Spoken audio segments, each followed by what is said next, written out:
एक चीज़ ध्यान रखनी है अब, सीपीयू में क्या है, रजिस्टर्स आते हैं। अभी पीछे डायग्राम में बताया था सीपीयू के अंदर भी एक मेमोरी होती है रजिस्टर। तो सीपीयू उसके अंदर रजिस्टर आता है। फिर कैश मेमोरी होती है, कैश मेमोरी में एस रैम होता है। और फिर रैम आता है जिसको हम डी रैम भी बोलते हैं, रैम का दूसरा नाम डी रैम है। कैश को एस रैम बोलते हैं।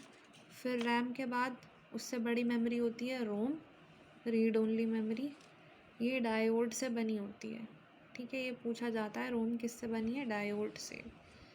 फिर आता है USB, flash drive, pen drive. इसके बाद ये ना सारी सेकेंडरी मेमोरी है, मतलब यहाँ तक रैम तक प्राइमरी, फिर सेकेंडरी मेमोरी स्टार्ट हो गई रोम से।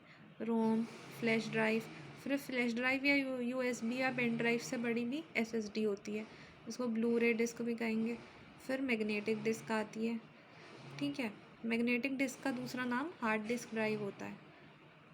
उसके बाद नॉन वॉलेटाइल आती हैं। नॉन वॉलेटाइल में क्या क्या आती हैं, सीडी, डीवीडी, मतलब इसमें से रखा डेटा पावर ऑन ऑफ करने के बाद हटेगा नहीं, सीडी, डीवीडी। ऑप्टिकल डिस्क आती हैं बेसिकली। उसके बाद आती है मैग्नेटिक टेप, ये तो पुराने ज़माने में आती थी, अब इतनी ज़्यादा कॉमन नहीं है।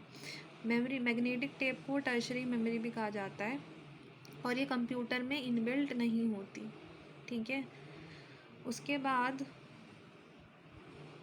ये देखो, जो रैम है उसका दूसरा नाम डी रैम है, और इसको हमें बार बार से रिफ़्रेश करना पड़ता है रैम को।